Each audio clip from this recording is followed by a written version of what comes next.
All Americans, not only in the states most heavily affected, but in every place in this country, are rightly disturbed by the large numbers of illegal aliens entering our country. The jobs they hold might otherwise be held by citizens or legal immigrants. The public service they use impose burdens on our taxpayers. That's why our administration has moved aggressively to secure our borders more, by hiring a record number of new border guards, by deporting twice as many criminal aliens as ever before, by cracking down on illegal hiring, by barring welfare benefits to illegal aliens. In the budget I will present to you, we will try to do more to speed the deportation of illegal aliens who are arrested for crimes, to better identify illegal aliens in the workplace as recommended by the commission headed by former Congresswoman Barbara Jordan. We are a nation of immigrants, but we are also a nation of laws. It is wrong and ultimately self-defeating for a nation of immigrants to permit the kind of abuse of our immigration laws we have seen in recent years, and we must do more to stop it.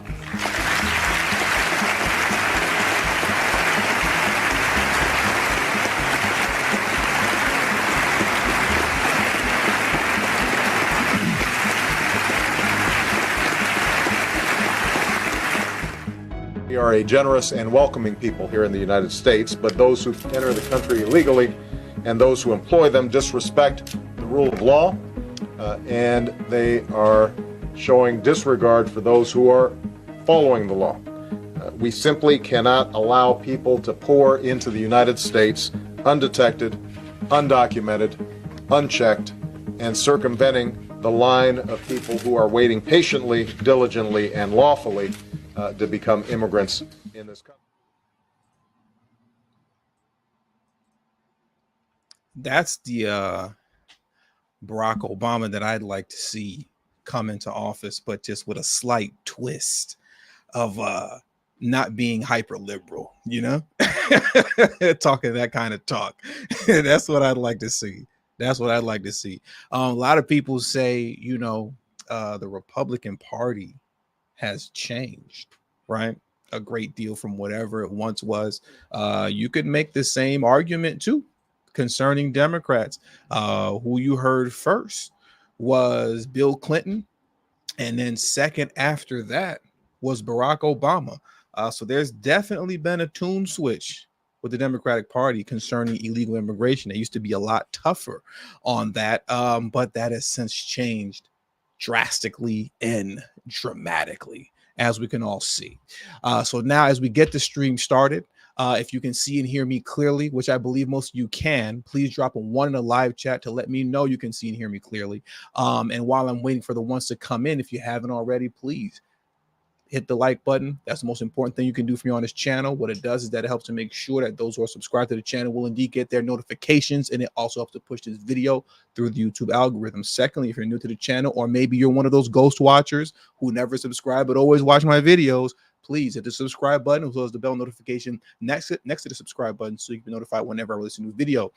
And lastly, please share this video out on your social media platforms as well to let everyone know that I'm currently live, to share this information with your family and friends. And it also helps to give me a slight boost in the YouTube algorithm as well. And don't forget to follow me on Telegram at TD Media Group. The link to my Telegram is in the live chat pin. It's in the description box below, and it will be pinned in the comment section once the stream is over. And now that I see the ones are coming in, we can get today's show started. And we have a lot of love coming in early. Thank you very much, Saul, for always coming through. He said, just here to show support. Great info, a great intro. Yeah, that's going to be the new, that's my new migrant crisis intro. That's going to be the new migrant crisis intro. So you can expect to hear that before every stream, at least where I'm talking about, you know, illegal immigration, which is almost every stream, right? But thank you. So also shout out to Walter Wilborn. He said, keep up the good work. I definitely will, Walter. Thank you for your support. And shout out to my big homie Kiko Sr. for dropping that one and the support. And he's a channel member as well, always coming through showing love. Thank you, bro. I appreciate you, Kiko. Now let's get today's show started. Let's get it started. Many of you may know this, but some of you may not. In the midst of this, you know, Biden crisis that we're dealing with right now, it has gotten people so agitated, so frustrated, and so flustered that they are now, Americans overall, 51% to be exact, want mass deportation. They are ready to adopt Donald Trump's mass deportation efforts. Over half of the citizen population wants that now. Over half. And it makes a lot of sense that that is the case. It does make sense that that's the case, because you have to consider this, right? You have to consider the fact that illegal immigration is the top, right? The number one concern for all American citizens across the country. It's the number one concern. I want to go through this very quickly and then get into a few other things. But as you can see here, and also as usual, everything that you see on your screen right now, the links will be in the description box below after the stream ends. That's when I'll put all the links to all the articles and the videos that you see on the screen today. But as you can see here, we have this Gallup poll here. Many of you are familiar with this. Immigration surges to the top of most important problems on the list. So this is the most potent thing that everyone is concerned about in the country. As you can see here, I'll zoom in just a little bit so you can see it and read it with me, but there's not going to be too much reading here. Significantly more Americans name immigration as the most important problem facing the United States. When you scroll down just a little bit, what you see here, and this I found very interesting, more see illegal immigration as a critical U.S. threat.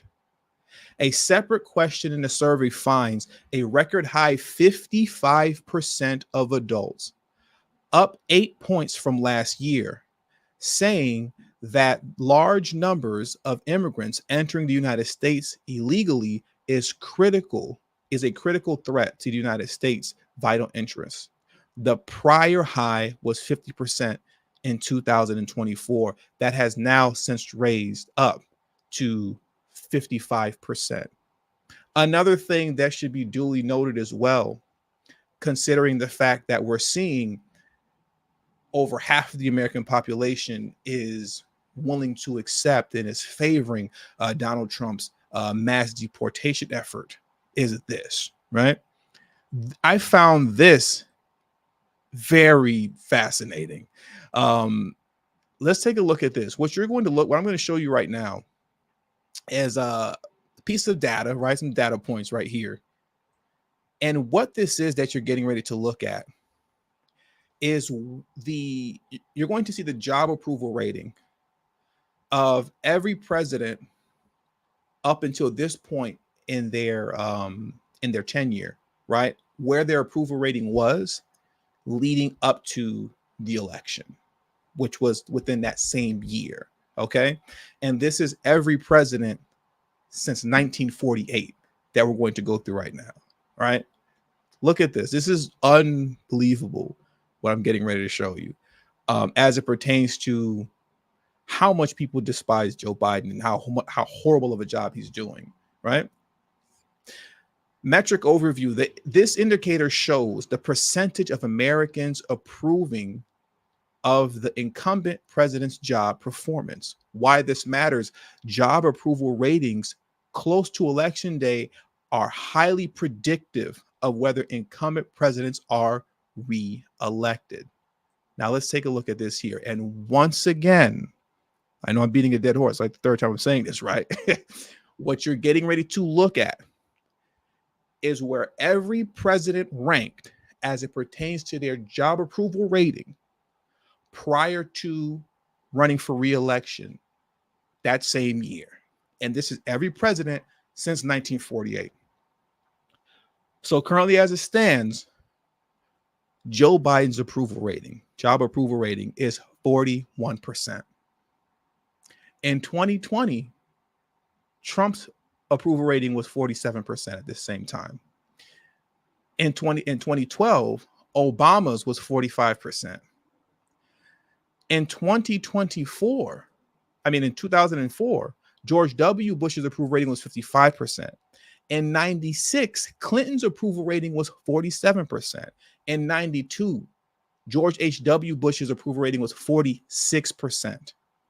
In 1984, Ronald Reagan's approval rating was 54%. At this same time in 1984, in 1980, Carter's approval rating was 57%. In 1976, Ford's approval rating was 46%. It gets better.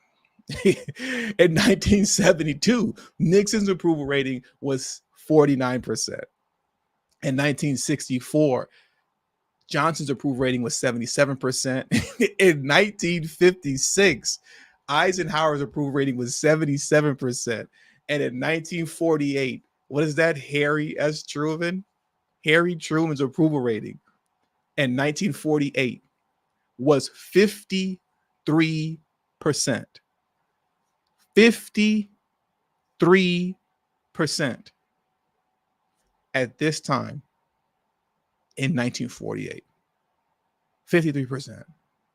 That is horrific. That is horrific. When you're getting destroyed approval wise by Eisenhower and Truman. We're talking about 1948 and 1956. Joe Biden's approval rating is lower than all of them. All of them. And let's not also forget the fact.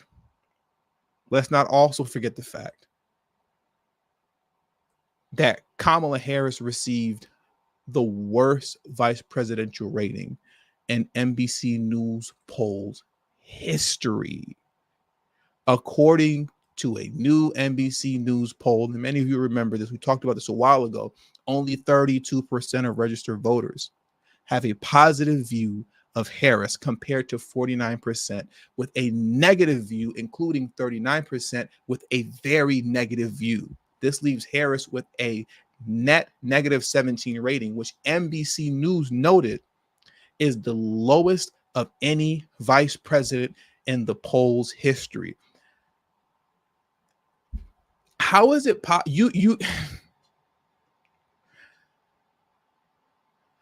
I'm confused as to how you can be the most popular president in American history and vice president as it pertains to the number of votes, right, that you received in the election, while at the same time you are the worst polled president and vice president in American history, or at least vice president. You know, I don't think Joe Biden is the worst polled, but Kamala Harris is definitely the worst polled.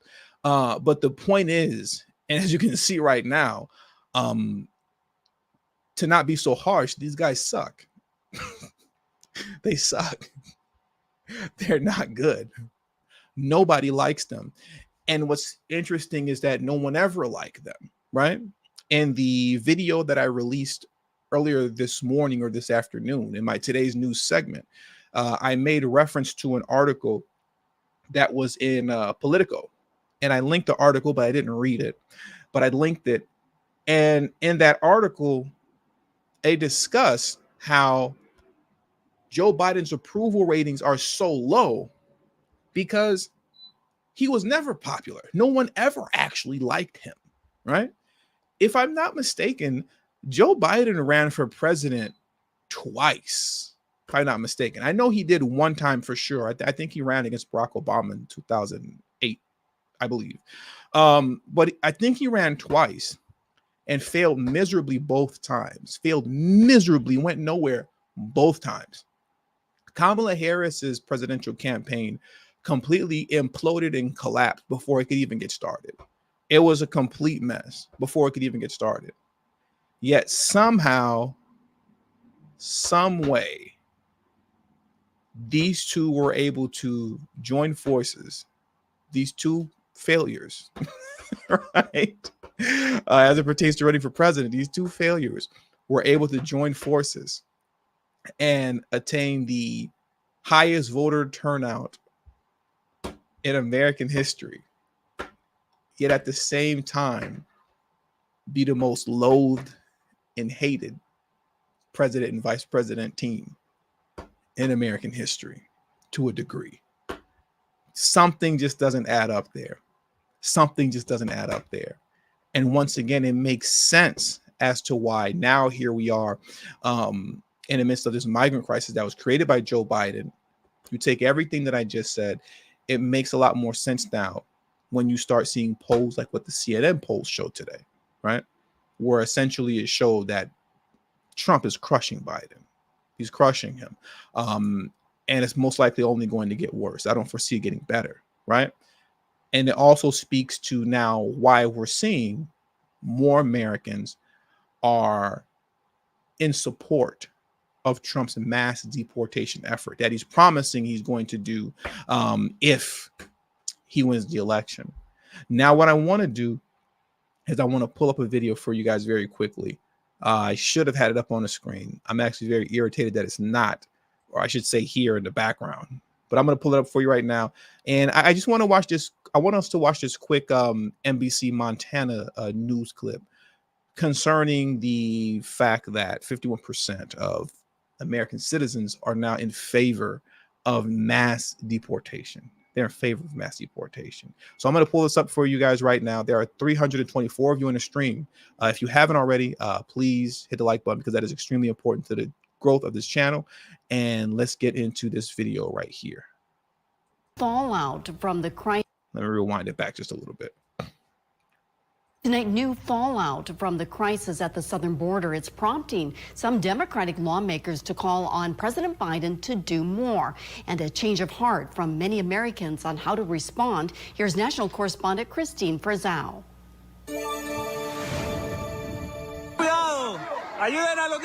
Those on the front lines warn it's a literal embodiment of the challenges we face as a country. What you're looking at right now, let me make it bigger. That right here is what we discussed last week. This is the, I believe they called it the Beast. That's that train called the Beast, right? That's been headed, well, it's headed to the United States multiple times, right? It comes back and forth, and technically it doesn't come to the United States.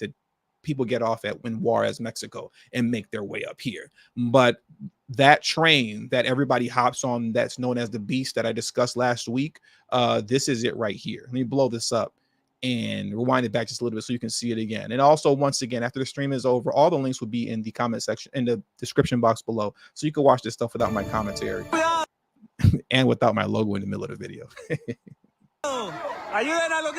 Those on the front lines warn it's a literal embodiment of the challenges we face as a country. A freight train carrying hundreds of migrants now speeding toward the U.S. border as local law enforcement struggles to keep up. This is my 40th year working the border in one aspect or another, and I've seen the good, the bad, and the ugly of this border, and this is the ugliest I've ever seen it. Cochise County, Arizona Sheriff Mark Daniels' concerns echoing through the halls of Congress 2,000 miles away, where 5 moderate Democrats are calling on President Biden to give the Border Patrol the same authority to immediately expel migrants that expired. So what that states right there, they're saying give Border Patrol back. It's too small. I got to like blow this up. I'm sorry. It says to give Border Patrol back the expulsion authority that expired last year. I just want to make it a point to highlight the fact that what they're asking for is something that Biden could literally do right now, like with the stroke of a pen. He can do it right now. He's just choosing not to. And obviously this isn't, groundbreaking news what I'm saying right now, because we've discussed this over and over and over again, right? We discussed this multiple times over. But if Biden wanted to right now, the migrant crisis can come to an end. There's literally no reason for it to even exist and for it to even be going on, but it's going on because he wants it to. And now you have hit people in his own party, Democrats, coming together to say, look, man, if we're going to win this thing, you got to put the clamps on this border, on this migrant crisis that you created. Everybody knows you can do it. It's not a secret. So just handle it and do it. But Biden won't do it. Biden won't do it. But once again, he can do it if he wanted to. He's just choosing not to. And thank you very much, Dana Mitchell, for the very generous support. I appreciate you. Thank you so much, Dana, for the support that you show to the channel and to the support that you've all shown to the channel. Like I always say, I don't exist without you all support. So thank you very much. It's truly, truly appreciated. I don't say that just to be saying it. I truly mean it. Thank you very much, Dana. I appreciate you. Let's get back into this video here. that expired, lamenting a Let me rewind it back just a little bit. the same authority to immediately expel migrants that expired, lamenting, along with the president, the foreign aid package just signed into law did not include provisions for the border. This year, I proposed and negotiated and agreed to the strongest border security bill this country has ever seen. It was bipartisan. It should have been included in this bill. That's not true. Every time I hear that, I'm always going to make sure to bring up the fact that what that bill did was normalize and, in essence, legalize and make permanent the migrant crisis, because it allowed for up to a daily average of 5,000 illegal immigrants to cross the border daily before an automatic border shutdown is done. I'm going to repeat that one more time because I feel like I didn't say that properly. In order for an automatic border shutdown, right, for an immediate border shutdown to occur, the daily average of illegal immigrants crossing the border would have to average out to 5,000. So that means at the end of the week, if 5,000 is the daily average of legal immigrants that cross the border, then the following week they'll shut it down, right? Or if in one day the illegal immigrant crossings reach, I believe it was 8,999, essentially 9,000.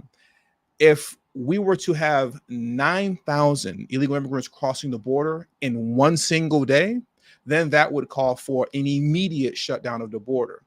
But the thing is this, right? The thing is this. Essentially what that states is, in any given week before the border shuts down, as long as the number is anywhere in between 0 and 8,999, at least for a week, you can, in theory, have 8,999 illegal immigrants crossing the border every day for at least a week before it actually shuts down. That's the normalization and the legalization of the migrant crisis. It makes the migrant crisis permanent, because it was just it was just during the Trump presidency when I don't remember who exactly it was that said it, but it was a border patrol agent, that was stating that during the Trump administration and even prior, right, just anytime before Biden came into office, 1,000 illegal immigrant crossings a day, which, if that would happen, was considered a bad day. That was a day where they went, whew, how was it today? And we had 1,000 illegal immigrants cross today. Oh my God, I can't believe it. I'm stressed out.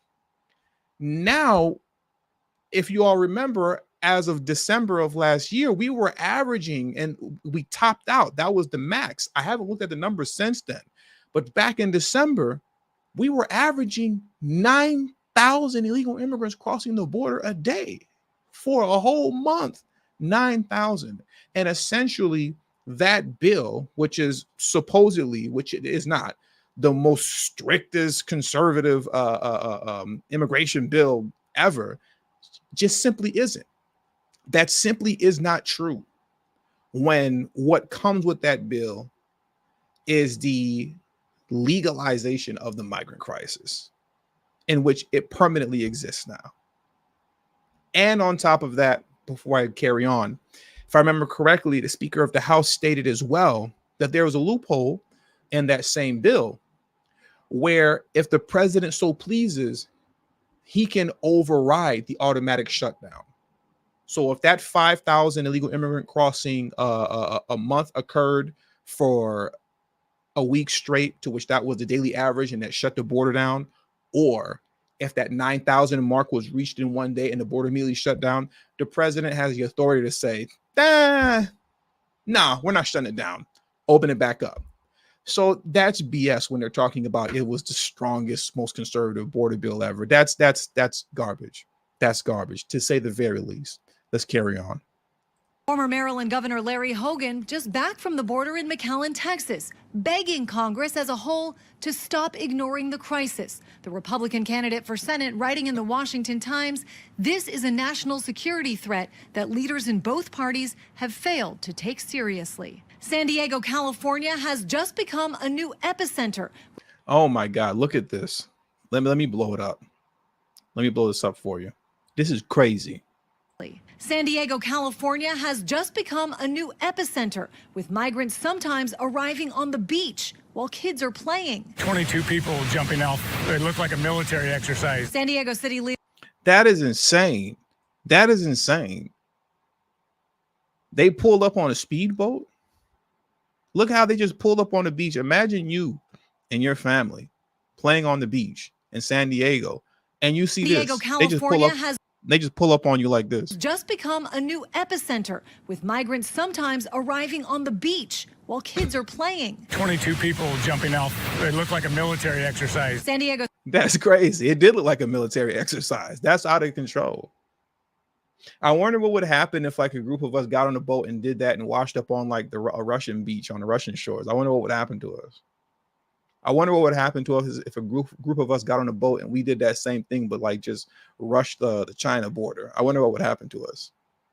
Or maybe South Korea. I wonder what would happen. I'm just wondering what would happen. And should that same thing happen here? I don't know. I'm just asking questions. I don't know. City leaders say on Wednesday alone, 2,000 migrants were apprehended. The new reality appearing to change the minds of Americans on the best way to respond. A brand new Axios Harris poll just found a stunning 51% of Americans now support mass deportations of undocumented immigrants. Yeah, Gio, they light us up on site. Let me, Gio, and a couple of you in the live stream right now just hop on the boat and pull up to China like that unannounced. Just pull up on Russia, South Korea like that unannounced. And I mean, anywhere. You can pick any country and just pull up and see how that works out for you. But we can just do that here. And they all just get their papers. They get their papers, and off to Chicago to become your neighbor, they become. Right? That's insane. That's insane. So now what I want to do is I want to transition over back to two more articles. And I want to pull up the Axios article, which contained the poll concerning 51% of Americans wanting to adopt Donald Trump's mass deportation efforts. I want to pull that up right now. Nelson, I thank you, bro. I appreciate you. That intro hit different, bro. It do hit different, don't it? That intro do hit different. It do hit different. That's going to be my new permanent intro whenever we coming in talking about the migrant crisis, which is every day on this channel. Yeah, that intro do hit different. I appreciate your support, Nelson. Thank you very much. Thank you, bro. I appreciate you. Now let's get into this article over here. There are 409 of you in the stream right now. Please hit the like button if you haven't already, and subscribe to the channel if you're ghost watching. Go ahead and subscribe. Don't be scared. Don't be a ghost watcher. Let's jump into this right here. Let me pull this on the screen for you right now.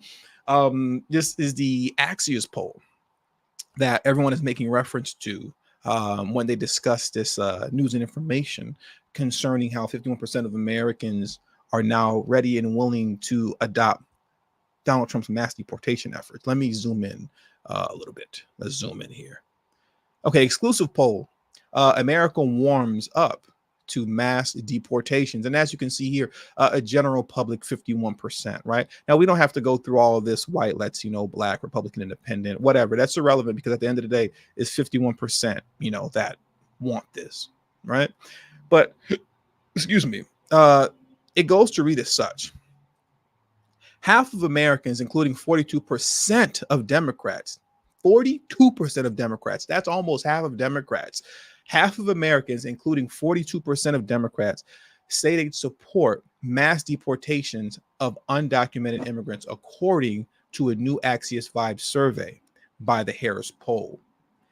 And get this, and 30% of Democrats, as well as 46% of Republicans, now say they'd end birthright citizenship, something guaranteed under the 14th Amendment of the Constitution.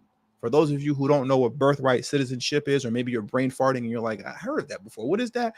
Birthright citizenship, how it's applied and used today mainly is that you have illegal immigrants who come into the country and intentionally just start having children here. A lot of people refer to them as anchor babies. And once they have a child here, regardless of the parents' immigration status or citizenship status or lack thereof, the child is automatically a citizen. It's automatically a citizen. This is a gross departure from what the 14th Amendment was originally meant for, if my mind serves me correctly. And you can all correct me if I'm wrong, please do in the comment section if you're watching a replay or if you're watching, for those of you watching the live stream. But if I'm not mistaken, if I remember correctly, the 14th Amendment was originally put in place to ensure citizenship to freed slaves. If I'm not mistaken, am I right on that? Isn't that what the 14th Amendment in the Constitution was for? It was to grant citizenship to freed to freed slaves, right? Who would now, you could call the descendants of American slavery, you can say now, right? That's who it was meant for, coming out of slavery, I guess, to say the very least. There was a lot of confusion, once again, to say the least, concerning their citizenship. And I see everybody saying, yes, correct. So that's it. There's a lot of confusion, to say the very least, concerning their citizenship status, considering the cultural lag that followed the slaves being freed. And then what comes behind that is people unwilling to let go of the fact that these people are human beings, not property, right? Not animals. And they should be whole citizens, considered whole citizens, as well as the children being born, right? That's what the 14th Amendment was originally about. And it made sense. Right? It made sense that it existed because of that. But like I said, there's been it's a gross departure from what it was originally meant for at this point. Now the 14th Amendment in the Constitution is just something that's abused by illegal immigrants.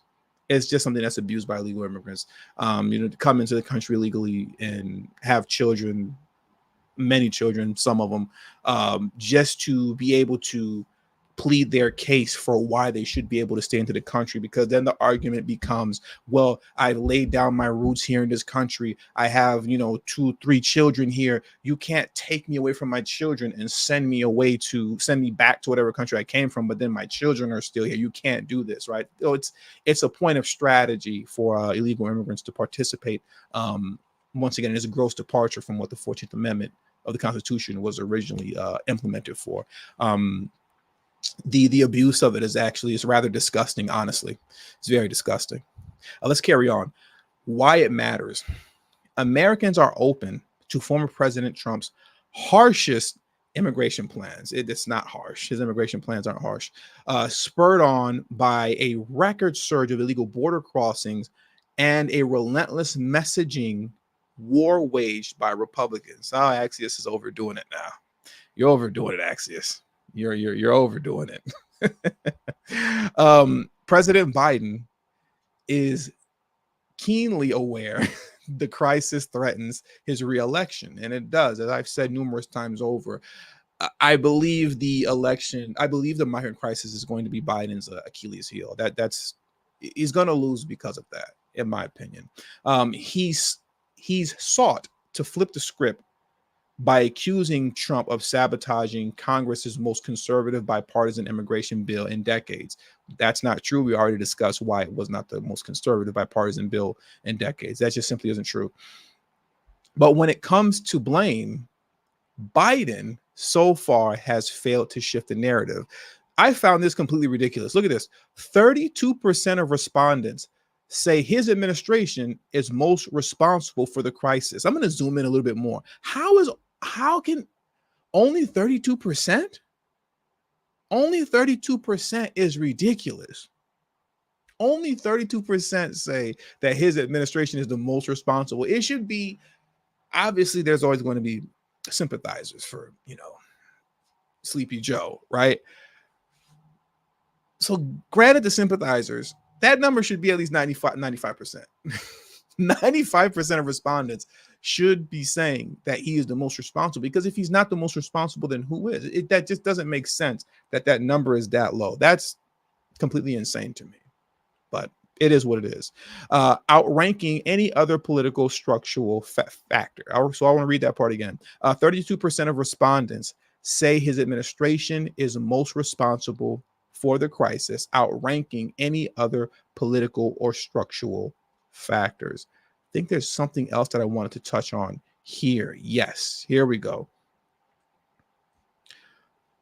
Trump vowed to carry out the largest deportation operation in Americans' history, eyeing sweeping raids and detention camps in a plan that would target millions of undocumented migrants. Now, what I want to do is hop into a Washington Post article next, because they're going to speak here about, and I'm only going to read maybe one paragraph. The stream's almost over, actually.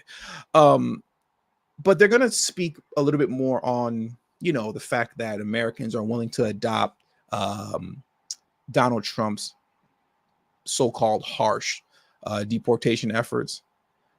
But then that's going to take us to another data point that I wasn't really too familiar with until I came across this article that I find very interesting as well, too. Oops. So let's get into this. This article is titled, Harsh Deportation Tools Are Just Fine with Many Americans. They're not harsh deportation tools. You see the Washington Post is doing the most. They have this picture here with just a random hand holding on to a fence or holding on to the bars, as if this person here is some sort of political prisoner of some sort. You're not a political prisoner. That's not what's going on here. We're not going to do all the boo-hoos and so on and so forth. You crossed the border illegally. You broke the law knowingly. And that's why you're in that predicament now, where you're holding on to the gate. But we're not going to pretend like this is some sort of harsh treatment or harsh punishment. I mean, listen, man, if I'm breaking the law, I'm doing something that I'm not supposed to do, trust me, folks will have no problem having zero sympathy for me, saying, play stupid games, win stupid prizes. People will be telling me that all day long. F around and find out. I'll get hit with that all day long if I play myself like that, doing something that I know I'm not supposed to be doing. So when you do the same thing, it just is what it is, man. It is what it is. Let's get into this. Let me zoom in a little bit. Polls for months have shown Americans adopting blunter and harsher views on illegal immigrants, coinciding with a prolonged crisis at the southern border. For instance, Trump's signature proposal for a border wall has gone from being supported by fewer than 4 in 10 Americans during his presidency to a majority in most recent polls. Those are the highest numbers ever for a border wall or fence going back 3 decades. 3 decades. Not only do the American population want mass deportations, but they want the wall. They want the wall. Do you remember how offensive apparently that was supposed to be? Like, you couldn't say that. You said, build that wall. Like, oh my God, I can't believe you said that. You must be xenophobic. At the time, the support was 4 in 10. 4 in 10. Now, when we come over to this article here, we see that 52 to 57% of Americans are now in favor of building that wall. They're in favor of it now. As border crossings and concern about the border both reach record highs, the wall is suddenly more popular than ever, it seems. Multiple recent polls have shown support for building a wall along the southern border, cresting a majority. Cresting? C-R-E-S-T-I-N-G. Cresting a majority. We'll go with that. Later last year, it was Quinnipiac University and Fox News polls that showed between 52 and 57% supported its construction. On Monday, it was a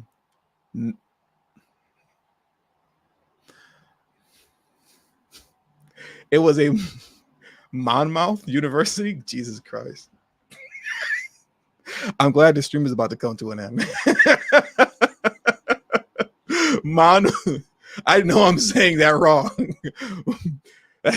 Monmouth, Monmouth, Monmouth University poll that pegs support at 53%. Deneen Grant said it best. Reading is fundamental.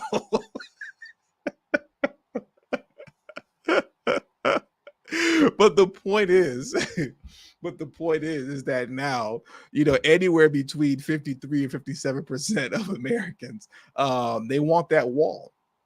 So it's not as offensive to say build that wall as it used to be. American citizens, they want the wall built, and they want mass deportations. And apparently, if you're going based off the newest CNN poll, they want Trump. Apparently, like I said, I've said it before, and I'm going to say it again in closing. This Biden crisis is going to be Joe Biden's Achilles heel. This is why he's going to lose. I've stated over and over again that I believe that if it wasn't for the illness of 2020, Trump actually would have won. That's barring Biden's magic, right? Biden's magic. We all know what Biden's magic is. The magic of 2020. You go to sleep thinking that one person is in the lead, and you wake up and the other guy apparently wins by a landslide. That magic that Biden worked. Barring that and how people feel about that, I always believe that the illness of 2020 is what did Trump in. That's what really did him in, and all the fear that surrounded it. I don't want to go too deep into like re-explaining that right now, because I did that in the video that I released earlier this afternoon. But this time around, I believe the migrant crisis is there for Biden. All things considered, I really don't see or understand how he wins. I really don't see it. But I did want to propose this to you guys in closing before I get out of here. Someone once told me in the comment section, and I didn't think it was that far-fetched when I read it, and I'm curious to what you guys think. And please leave your answers in the comment section below. But an individual had put in the comment section that it wouldn't surprise them if neither Trump or Biden ended up running for president. He said it wouldn't surprise him at all. And then the more I sat and I thought about that for a minute, I said, so some way, somehow, Biden doesn't end up running, which I can 100% see at the what's it called, the DNC convention in Chicago, that all of a sudden they turn around and go, hey, Biden's not running, so and so is. I can see that. And to be honest with you, I can see something with all these cases on Trump. It really only takes one to stick. And from that point moving forward, it can be downhill from there. It can be downhill from there, to which some way, somehow they'll find some sort of legal way to remove him from off the ballot, after possibly being found guilty on one of these charges in New York. It's not something that I've put too much thought into that I could like really elaborate on deeply.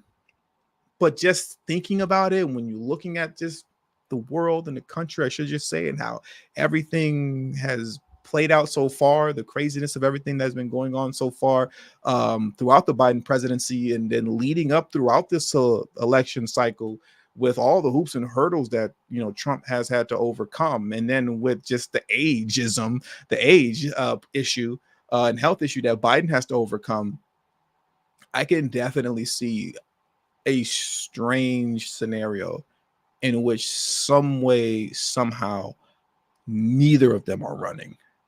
And how that plays out in the end, I don't know. I don't know who replaces them. I have no clue. Like I said, that's not a thought that I really flushed out too much. But I can see that situation playing out. And that would be crazy. That would be crazy. But let me know what you all think in the comment section below. Let me know what you all think. That does it for today's stream. barring, my reading, especially my reading collapsing at the end of the stream in like the last article, just completely collapsing. Hopefully you found today's stream informative. Please share this out with your family and friends. Hit the like button if you haven't already. Subscribe to the channel if you're new to the channel, right? If you've been a ghost watcher of this channel, stop ghost watching, man. Subscribe to the channel. I've been a ghost watcher. And thank you to all those who have supported the channel today. I just want to read those names off really quickly, the last few that I haven't gotten to yet. I already shouted you out, Nelson. I appreciate you, bro. Thank you very much. Mr. Inglewood, he said, the same anchor kids deny reparations. The irony, yes, they do. Shout out to Kirk Alton, who said, facts as always, TD. I think we should take the stance Japan does when it comes to birthright citizenship. I don't know what the stance is that Japan takes. Is there no birthright citizenship in Japan? I'm not familiar with that. I'll look into it afterwards while I'm doing my post-stream stuff. I would assume that you're saying that because there is no birthright citizenship in Japan. I would assume, but I appreciate your support, Kirk. Thank you very much. And thank you very much to Alonda, who said, TD, will you be at the rally for reparations in DC on June 15th? Me and my family want to meet you. I won't be present there. I won't be present there. No, I won't be there. Unfortunately, I won't be there. I'll be here in Los Angeles, still working on my streams and making videos about the migrant crisis. I'll be here in LA, doing my migrant crisis thing. So no, I won't be there. But thank you for your support, Lana, and thank you all who support the channel today. Once again, hit the like button on your way out. Subscribe to the channel if you're new to the channel. Follow me on Telegram at TD Media Group, right there somewhere. And that's it. I'm out. I'll catch you guys tomorrow, 6:30 p.m. Pacific Standard Time. Most likely, I'll be 10 minutes late as usual. Peace.